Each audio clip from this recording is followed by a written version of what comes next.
This is iUniverse Radio. iUniverse Radio is brought to you by iUniverse, the leading book marketing, editorial services, and supported self-publishing company. iUniverse Radio is produced by TogiNet Radio, on the web at toginet.com. The title of the book, One Woman's Choice, and the author is Karen Whitaker. And Karen joins us now on iUniverse Radio. Hello, Karen. Hi, Steve. Great to have you with us. As you say, life is about choices. That's what we're going to talk about. One woman's choice. You say this is an inspiring story about one woman who overcame her past, learned from her choices, and reaffirmed her faith in God. And you asked the question, have you ever thought about how many times in your life you have had the opportunity to make a choice? How much thought do we really put into our decision making when we make a choice? So this book is really going to help us reevaluate a lot of things that we choose to do. Is that what you're trying to help us understand? Yes. So many times I've heard people use mistakes and talk about choices and whatnot. I think our society is now, over the last probably 5 to 10 years, have talked more about choices and just about life, not about anything that you make a choice about, but owning up to our choices. Whether if it's a bad choice, okay, I made a bad choice, but just knowing the difference between a mistake and a choice, and owning up to our choices. So you discuss what you say your heartfelt choices and your emotional experiences from abortion to single parenting to adoption. I mean, this is quite an emotional roller coaster here. It is. It really is. And not one that I was planning on taking, the journey, but I did. And it's kind of, earlier in my childhood, I had some emotional ups and downs, journeys that were, not normal for a normal family life, and so I think that kind of put me on that path of questionable choices, questionable decisions, and whatnot. But all along, I always carried my faith with me. So, that little voice was always back there with me saying, yes, no, get back on the right track. And so I always had that guidance to help keep steering me when I veered off the course. So your book starts out with some of your early experiences as a child? It does, yes. It talks about, I was born out of wedlock, so my mother had a choice. And of my mother's 5 children, I was the only one that was born that way. So it was something that set me apart from the others. I was the only one that did not carry my father's last name. My 2 older siblings did. My 2 younger siblings did. My father, my biological father, committed a crime. He went to jail for murder. He was in there for a little over 12 years. I didn't find out about it until I was about 12. So, it's preteen, 12, and finding out that it was a little emotional. It's not what you expect to hear, and it sets, you have an image of your parents. You have an image that you want them to be, so when you get that, when that image becomes tainted, it then somehow feels like it's a reflection on you. So there was some trouble. There were some troubling times. I did feel different for many different reasons, and so I talk about that in there because I want to explain that there's a lot of people that go through things a lot even more serious than what I've experienced, and I've listened to some on your show actually talk about their journey and their childhood, And so, but it doesn't have to dictate who we are or what we become. So one woman's choice, as you put it, is mostly about faith and the will to live and survive no matter what life throws at you. And of course, life can throw things at us, but also life is filled with choices. And you made choices that you look back on. You probably, at this moment in time, you said, well, I wish I hadn't done that. Yes, yes. But it's funny, though, because even though, you look back and you say, man, if I'd had this frame of mind, I mean, how many times do we say, the youth is wasted on the young, right? Because we think, oh my goodness, if I knew what I knew then, what I knew now, I would have done things differently. However, through that builds our character, builds who we are. Also, I'm a firm believer that, anything moment that has changed would change everything on that course. And so I have two beautiful sons, as a result of that journey. And had I made some different choices earlier, I may not have received them. So I don't regret them, but I still acknowledge that some of my choices were not good choices. You had an abortion. I did. So how do you look at that today? Well, there's a lot of women in our society that go through that experience. It is not an easy experience. It's not an easy decision or easy choice to make. And it's hard. It is hard to talk about. It's a very sensitive subject within me and within society itself. But I think we focus so much on pro-choice and pro-life, right? And there's we got the sides and we got the signs and we have the voices. But I think that it starts earlier than that, and that's what I was trying to. That's what I want people to understand from the book, is that we need to talk to our young kids, to our sons and our daughters, because we're talking to our women about pro-choice and pro-life. We're not talking to our young boys and girls about the responsibilities and what that comes with. And if we get there and teach them, we might not have to be talking about pro-choice or pro-life. These choices of getting pregnant out of wedlock, I mean, they've been going on for centuries. Abortion before it was legal has been going on for centuries. So it's not something new. It's just something more that's spoken about more in the media. But ideally, that's not the right choice. That is not the right choice. Ideally, having an unexpected pregnancy is not the right choice. Ideally, everybody wants to be married and wants to have that, but it doesn't always happen that way.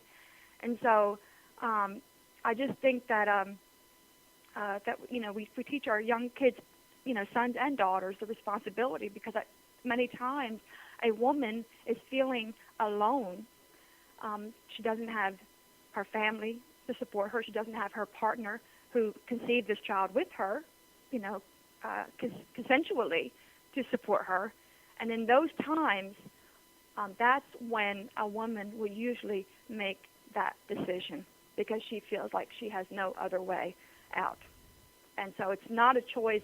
It's, a lot of people think if you're pro-choice, you're pro-abortion, and that's not true. Many people, women that are pro-choice, are not pro-abortion. I know many women who said, I could never have an abortion, but I am pro-choice. So it's not, it's not just women that have experienced something like this. But I went through adoption, and so I went through that experience of the, pro-life, and that was a wonderful experience.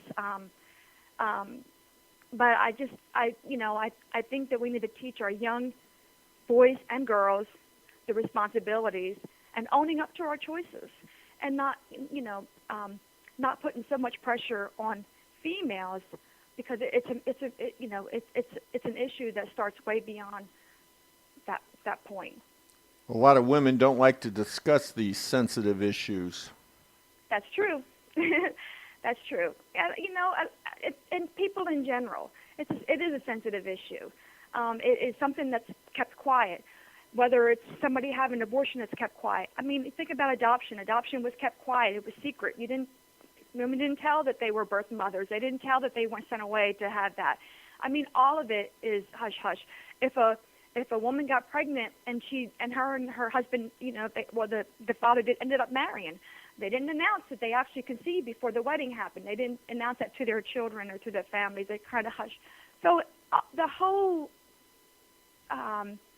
thing around pregnancies, and that's all been a very hush hush thing. But I talk about it because people say, well,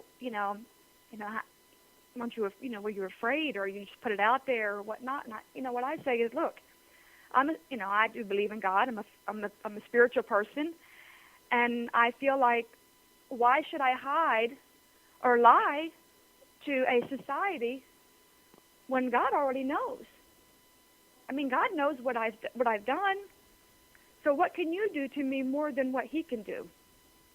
That's the person that's going to, when I'm going through this life and I go up and pass over and I've lived this, this secret, and then I get up there and He says, you might have fooled all of them down there, but you didn't fool me. Mm-hmm. So that's why I put it out there. Not as a judgment that God will, condemn me, but just to say, to own up to my choices, whether good or whether bad, to say, I'm learning from this, I'm moving forward. And because I feel like when you live in the secret, you live in a lie and you live in darkness, and that's not a good place to be for anybody. It's better to be honest and move on than to keep yourself in that darkness. Tell us about the dream. Oh, the dream! Yeah, that was really it was really powerful. It was a dream. I woke up and I don't know who the people that I was speaking with. I mean, it seemed like they were like spiritual entities or like angels or something. I don't really remember, but it wasn't anybody that I knew. And they were speaking to me, and there were other things that were said, and I don't remember everything, but I remember distinctly them asking me, what is the opposite of love? And and I said, hate. That's we say love, hate, right? Fear and faith, and we have all of our opposites here. And so, and then when they said, no, that's not true, and I'm like, what do you mean it's not true? Love, hate. You love or you hate. It's two opposites. And they said, no, the opposite of love is lie. And I was like, lie? And I'm thinking, that doesn't make any sense to me. And so, I woke up and I sat there and pondered on the dream a little bit, and I'm like, I know there's a message in here. I know it's important. I need to get it. So I was like, I thinking about it, and I was like, lie. And that's anything. Hate is based on a lie. Shame is based on a lie. Fear is based on a lie. And that's, when I came out, and my son, and I was talking to him about it, and I said, I understand. I told him about the dream, and I said, I understand. Anything opposite of love is a lie. It doesn't really matter what it is. If it's hate, it's a lie. If it's fear, it's a lie. The shame, it's a lie. How often do we speak lies? Little white lies, or little, big lies, little lies. It doesn't really matter. It's anything that's, love is truth. God is love, and anything other than that is a lie. A lot of times we tell ourselves, or we have a voice that tells us stuff that's not true about ourselves, and we want to believe it. We're not this, we're not that, or we should be this, or we should be that, and makes us feel insecure. And the truth is that we are divine, we are special to God, we are not perfect, He understands that, but the truth is we are a child of God, and that is the truth. And when we live in the truth and we live in the love, then our path is, I don't want to say it's easy, it's perfect, but it's much more easy to walk on that path of truth than it is to walk on that path of lies. Well, you want to be a voice for the many women who have hidden in secret, in shame, poor post-abortion women and post-adoption and birth mothers. Quite a story, you sharing even the lowest points in your life and exposing yourself, but to help others to have hope. Yes. Yeah. And you know, at the end, that's what I want people to understand. And you know, and this really is a book for men and women. It says one woman's choice, and I've had a couple of guys say, "Well, I mean, I'm a man's man," and I said, you know, but I did have a couple guys read it, and they you know, they thanked me. They said, you know, I had no idea. I had no idea, because they had gone through an experience like that. Of course, they were on the other side. They were the man, and so that's why I wanted to pour my heart out, because we don't, you know, it's hard for us to pour our heart out to our partner or you know, to express that, to show that, and so sometimes when it's an unbiased somebody else reading another person's story, they can relate it to their life and to their story. You know, for women, you know, I want them to say, hey, look, you know, keep plugging along, keep going, keep striving. You know, trust in God. He will guide you. He will, and you know, and it's, you know, I'm a very universal path to God. I mean, there's different religions, and you know, it's not about one religion. It's just about having faith and a higher power, and as long as you recognize that and honor that, you know, He will guide you. He will guide you through. We've been listening to Karen Whitaker. She is the author of her book, One Woman's Choice. Karen, tell us how to get your book. It is available on, of course, iUniverse.com, BarnesandNoble.com, Amazon.com. I do have a Facebook page, Karen Whitaker, author, and it has One Woman's Choice on there. Anybody can go to the Facebook, like it. If you don't mind, I would love to get some more likes out there, and subscribe. That's right now. I don't think it's in the bookstores right now. It is in the Irving Public Library, or it will be. They are going to put it in their library. I think that's it, Steve. Well, thank you, Karen, for being with us on iUniverse Radio. Thank you, Steve.